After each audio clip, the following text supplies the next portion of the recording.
BNP নেতা ফজলুর রহমান, প্রথমে আমাকে ফজু পাগলা বলেছে মুফতি আমির হামজা। সংস্কার ছাড়া নির্বাচন হতে দেওয়া হবে না, বললেন ডক্টর তাহের।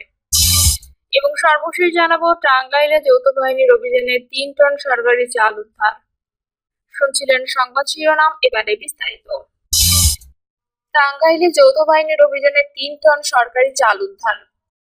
টাঙ্গাইলের মির্জাপুরে যৌথ অভিযানের সরকারি খাদ্য বান্ধব কর্মসূচির ৩ টন চাল উদ্ধার করা হয়েছে। রাতে উপজেলার জামুকি বাজারের একটি দোকান থেকে এই চাল উদ্ধার করা হয়। এ ব্যাপারে উপজেলা নির্বাহী কর্মকর্তা এবিএম আরিফুল ইসলাম বলেন, গোপন সংবাদের ভিত্তিতে তিনি জানতে পারেন খাদ্য বান্ধব কর্মসূচির বিপুল পরিমাণ চাল একটি দোকানে মজুদ আছে এবং খোলা বাজারে বিক্রি হচ্ছে। পরে সেনাবাহিনী ও পুলিশ নিয়ে অভিযান পরিচালনা করেন।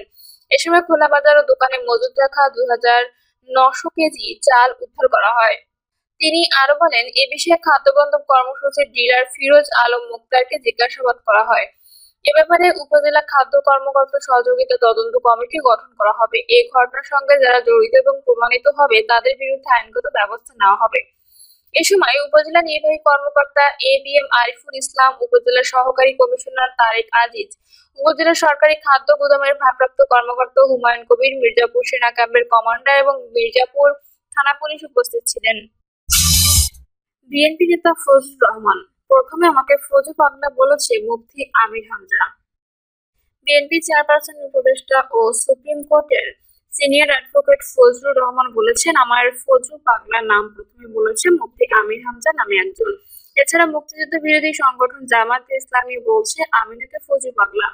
সুপ্রিম কোর্ট আইনজীবী সমিতি ভবনে অবস্থিত আইন, বিচার, সংবিধান ও মানবাধিকার বিষয়ক সাংবাদিকদের সংগঠন ল রিপোর্টার্স ফোরামের ব্রিফিং এ তিনি কথা বলেন। এ সময় তার স্ত্রী ও ছেলে উপস্থিত ছিলেন। এ সময় তিনি নিজের ও পরিবারের সদস্যদের জীবনের নিরাপত্তা নিয়ে শঙ্কা প্রকাশ করেছেন। দেশের স্বাধীনতার জন্য ৫৪ বছর আগে মুক্তিযুদ্ধ করার কথা উল্লেখ করে দেশবাসীর উদ্দেশ্যে ফজলুর রহমান প্রশ্ন করেছেন, এই দেশে তার বেঁচে থাকার অধিকার আছে কিনা, বিশ্বজুড়ে ঘৃণিত মব জাস্টিস তার উপর চলতে পারে কিনা। এগুলোর উত্তর যদি না হয় তাহলে এসবের প্রতিবাদ করার আহ্বান জানিয়েছেন তিনি।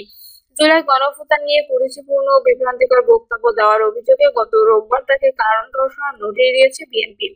এরপর মধ্যরাত থেকে তাকে গ্রেপ্তারের দাবিতে রাজধানীর সেগুনবাগিচায় ফজলুর রহমানের বাসার সামনে অবস্থান নিয়ে বিক্ষোভ করেছে একদল ব্যক্তি। এই পরিস্থিতিতে সুপ্রিম কোর্টের আইনজীবী ফজলুর রহমান আদালত প্রাঙ্গণে গিয়ে বিষয়টি নিয়ে সাংবাদিকদের সঙ্গে কথা বলেন। নিজের ও স্ত্রী সন্তানের জীবনের নিরাপত্তা নিয়ে শঙ্কা প্রকাশ করে তিনি বলেন, হে বাংলাদেশের মানুষ, আমি তো আজ থেকে ৫৪ বছর আগে আপনাদের জন্য যুদ্ধ করেছিলাম। আজকে যে সন্তানেরা আমার বিরুদ্ধে স্লোগান দেয়, তোমাদের জন্য একটি স্বাধীন দেশ সৃষ্টি করার জন্য যুদ্ধ করেছিলাম।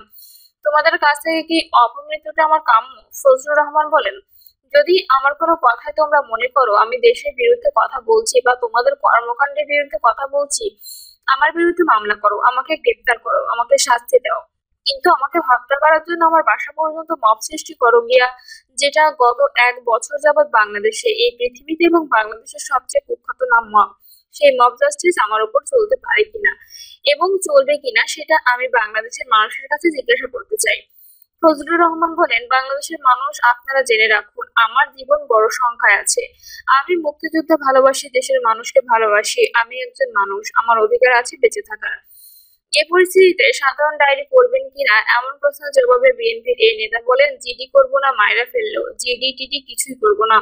সংবাদ সম্মেলনে ফজলুর রহমান বলেন, আমার প্রধান কাজ হলো রাজনীতি করা আর নিজের জীবন জীবিকা নির্বাহের জন্য আমি ওকালতি করি। গতকালকে একটা ঘটনা ঘটেছে। আমি ৫টা থেকে শুনতে পেলাম যে আমাকে দল একটা শোকজ নোটিশ দিয়েছে। রাত ৯টায় দলের একটা কাগজও পেলাম। দেখলাম আমার নামে দল কিছু কর্মকাণ্ড কথাবার্তার জন্য শোকজ নোটিশ করেছে উত্তর দেওয়ার জন্য। এটা খুবই একটা স্বাভাবিক ঘটনা। তিনি বলেন, একটা রাজনৈতিক দলের একজন কর্মীর প্রতি তার দল যদি মনে করে কর্মীর বোধহয় কিছু ত্রুটি বিচ্যুতি আছে, তাকে শোকজ করতেই পারে। আমাকেও করেছে। নির্দিষ্টভাবে আমি বলতে চাই, আমি তার উত্তর দলকে দেব। দল যা জানতে চায় তাও আমি বলবো। তারপরে দল আমার বিরুদ্ধে সিদ্ধান্ত নেবে। এখনো পর্যন্ত কিন্তু আমি দলের মধ্যে আছি। এখনো পর্যন্ত আমি দলের চেয়ারপারসনের উপদেষ্টা। শোকজের সঙ্গে শিক্ষার্থীদের আন্দোলনের কোনো লিঙ্ক খুঁজে পাচ্ছি কিনা এমন প্রশ্নের জবাবে ফজলুর রহমান বলেন, শোকজের সঙ্গে লিঙ্ক খুঁজে পাচ্ছি এটি এখনো বলবো না, তবে তারা আগে থেকে অনেক মানুষের। আমি তো ফজলুর রহমান সামান্য মানুষ। কত মহান মানুষের গালে তারা জুতা মারছে। আমার কথা হলো জুতা মানে কথা বলে, সেটা তো বলবেই। তাদের ব্যাপারে মানুষ বিচার করবে। কিন্তু আমার বাসার সামনে গিয়ে আমাকে হত্যা করার জন্য বা আমার মৌলিক অধিকারকে থামিয়ে দেওয়ার জন্য কথাটা জাতির সামনে জানিয়ে গেলাম। তারা আমাকে জুতা মারবে না, মিছিল করবে, এটা করুক গিয়া। প্রয়োজনে তাদের বিরুদ্ধে কিছু বলে থাকলে তারা গিয়ে মামলা করুক আমার বিরুদ্ধে।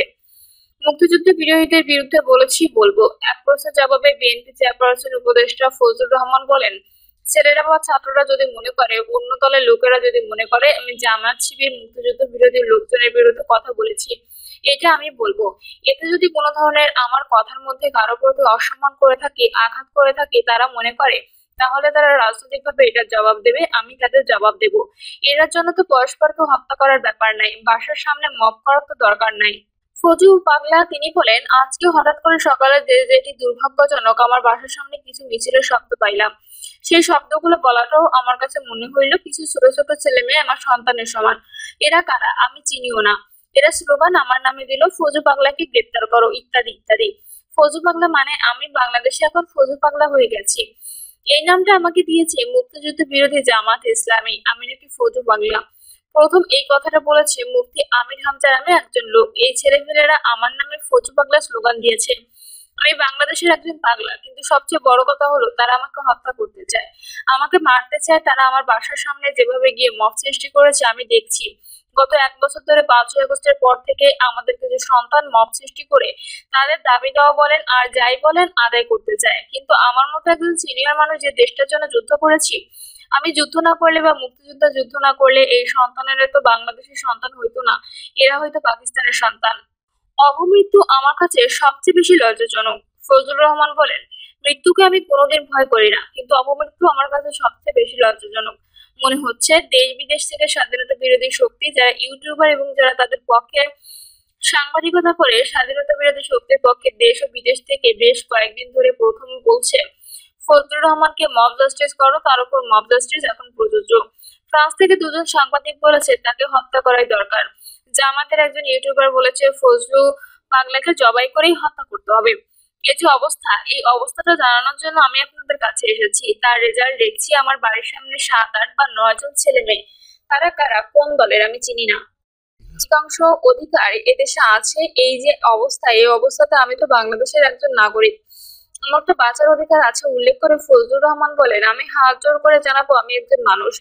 আমি হাত জোর করে আপনাদের কাছে, জনগণের কাছে বলতে চাই আমি একজন মুক্তিযোদ্ধা। আমার বাঁচার অধিকার দেশে আছে, এটা আমি মনে করি।